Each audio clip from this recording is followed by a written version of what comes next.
if you're responsible for how the electrical power flow interacts with the ceramics, interacts with the polymers, which interacts with the electronics, with the computer science, and on and on and on, you've moved from managing each of those disciplines individually to having to manage the interaction.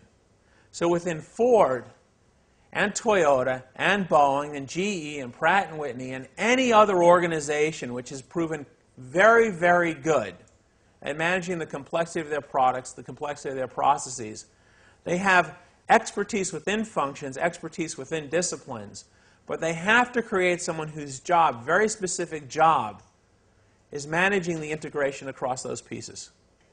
And so you'll hear terms in manufacturing of a chief engineer.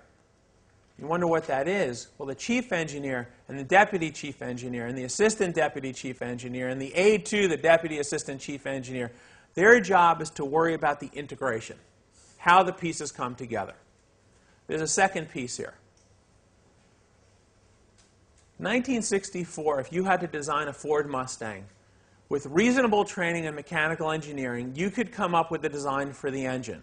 And because the design of the engine led to the design of the transmission, you could come up with a reasonable design for the transmission. And because that led to the design of the drive shaft, you could come up with a reasonable design for the drive shaft. Again, waterfalls or dominoes, but this cascade of decisions. In 2010, it doesn't work that way, because so many things are connected in so many convoluted, intertwined, complex, often unknown, unpredictable ways. You simply can't make a decision and think that that one decision will cascade down, waterfall down to all the other decisions. You have to make a set of decisions knowing that whatever decision you've made is wrong. It's absolutely wrong. Now let me just pause there, because here we're in Israel with an ample amount of high tech, ample amount of higher education. And you think about how people advance. They go to school, they do very well in school because they get the right answer. And because they get the right answer, they get a gold star, they get an A+, they get 100%, whatever it is, and they get to go to another school. And in that school, they try real hard to get the right answer. And when they get the right answer, they get a sticker, a gold star, another A+, to go to another school. And this just keeps going and going and going. And as we learn more, we add the number of schools and the number of grades. And every point along the way you get to go from one school to the next, to the next, to the next, is by getting the right answer.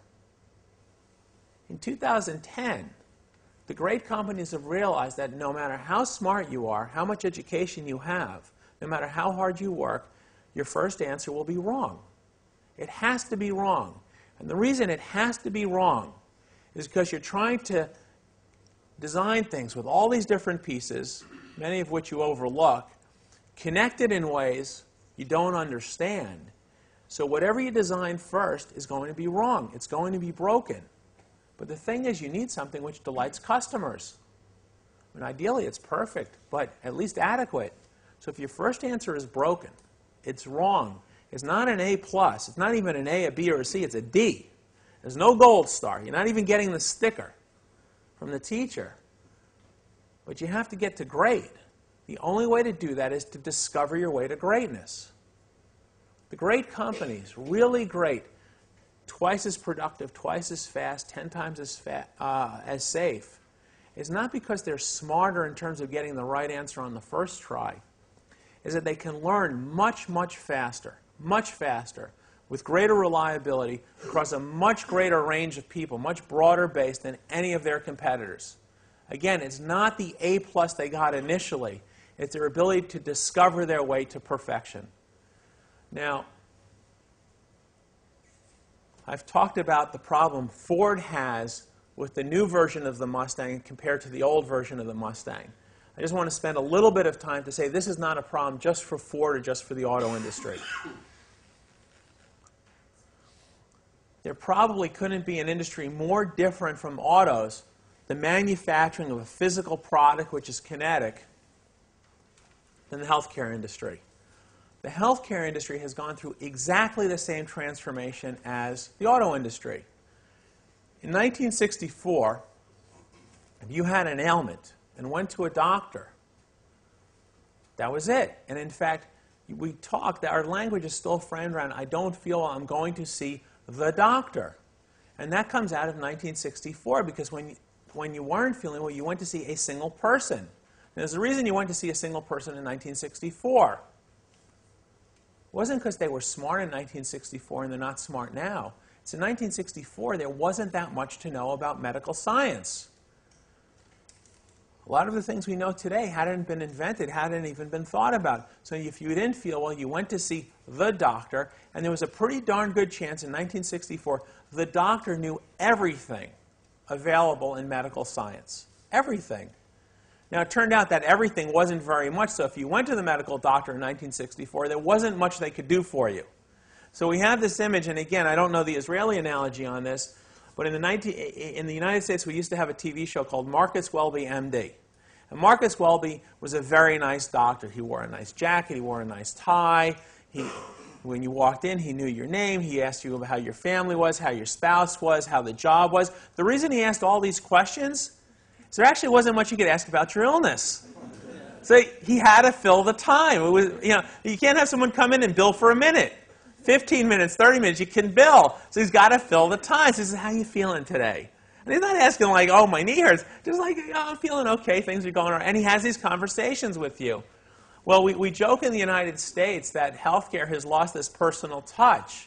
Now, there's a whole lot of reasons it's lost the personal touch. A big part of the reason is when you go to the doctor and they ask, how are you feeling? They actually can have a conversation about how you're feeling. And it's not just like talking to your friend over coffee. What's happened in healthcare, of course, is that whatever the ailment happens to be, you don't go see the doctor. You go see the healthcare system. And when you go into the healthcare system, you see doctors and nurses and nurse practitioners and physician assistants and medical assistants and secretaries and receptionists and technicians, all of whom somehow have a little bit to contribute to the whole. So you might go in and you might have a physical examination, X-ray, CT scan, MRI scan, blood work, genetic testing. Your treatment might involve surgery, it might involve radiation, it might involve chemicals, it might involve pharmacology, it might involve rehabilitative therapy of several types. It could be physical, it could be respiratory. All these pieces coming together. Now here's the good news. The ability to diagnose disease now is much better than it ever was. The ability to treat disease now is much better than it ever was. The problem is, in healthcare, you've got exactly the same problem as Ford has, which is in order to diagnose successfully, in order to treat successfully, you've got all these different disciplines which are in the same room together, which have to be coordinated and integrated in very non-linear, non-cascade, non-waterfall, non-domino ways, because of all the different interactions and all the interdependencies. Healthcare now looks like this, until the next patient walks in the door, and healthcare now looks like this, until yet the next patient walks in the door. That's the problem in healthcare. Now again, like in auto manufacturing, like in the manufacturing of microchips, greatness is possible. There are healthcare organizations which are impeccably safe, incredibly safe, and others which are very dangerous to their patients. There are some which are incredibly safe for their staff, others incredibly dangerous for their staff, others which have 2- and 3- and 4-fold the capacity to treat patients compared to everybody else. Not that the individuals are any smarter. Not that it hurts. I mean, if you got smart people, don't get rid of smart people. It doesn't hurt, but it's not sufficient. It's not sufficient. And I think this is a phrase I'm going to steal from Gotti. I'm telling you I'm stealing it, so it's like, here, give me your wallet, right? But Gotti's phrase is that a bad system will defeat very good people. And in healthcare today, it doesn't matter how good the individual people are. Unless you have a good system, the bad system will defeat the good people. And how do you get a good system in healthcare? Exactly like in the auto industry. You have to have people responsible for worrying about how the pieces come together. That's one, the structural response. And then the second piece is, when you're trying to develop diagnostic plans, when you're trying to develop treatment plans that look like the ones on the far side of the screen, you're going to get it wrong on the first try. Now again, remember I said the problem for any organization in terms of achieving greatness today is admitting that. Now if you have to pick an industry where this is the biggest problem, it's healthcare. Because how do you become a doctor? Because where everyone else got an A+ in elementary school, you got A++. When you got to high school, everyone who got an A+, you got A++ to go to a great college. And in college, you got A++. Then you went to medical school, and you got A++ to get to a great residency program. Doctors have always gotten the answer right. Nurses have always gotten the answer right. The same is with pharmacists and therapists and everybody else. And you have an industry populated by people who are used to getting the right answer, who strive to get the right answer, who get rewarded for getting the right answer, who now have to admit that the first answer they give is wrong. And not only is it wrong, they don't know how it's wrong. So that's the big challenge. Ford for product design, product manufacturing, healthcare, and the knowledge-based services industry. The basic problem is the complexity of the systems in which people are embedded, the basic complexity of the systems for which they're responsible, and the impossibility of getting those systems right on the first try. That's the challenge. Now, with that challenge established, I want to talk about how some organizations have successfully dealt with the challenge of complexity and creating the ability to discover their way to perfection. But before I move on to the what do you do, any questions about why you have to worry about this discovery? All right. Let me talk about Toyota as an example of an organization people have looked to understand how you achieve greatness.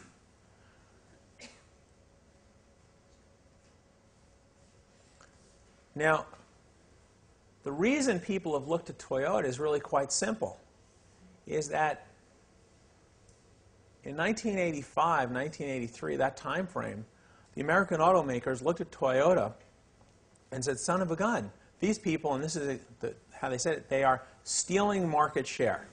Stealing market share. Now, the thing about that phrase is when you say someone is stealing market share, it sounds like they're taking something they don't deserve. It's like, if I steal your wallet, it's not my wallet, it's your wallet. I'm not allowed to have your wallet, but I'm taking it anyway. Stealing market share. What happened when people tried to understand how Toyota was so able to steal market share, there was a wave of study over to Japan, and what they discovered is Toyota wasn't stealing market share, they were earning market share. And the way they were earning market share is that when people started looking inside Toyota factories and the suppliers of Toyota, they found that on any given day, half the people in half the space with half the equipment, half the inventory on hand, were making twice the product. It was half in, twice out. Now this half in, twice out is actually quite remarkable. See, it'd be one thing if we said, well, Toyota was always great. And so it's not surprising that they were once great, they're great today, they're going to be great tomorrow. But it turns out Toyota was actually once very bad.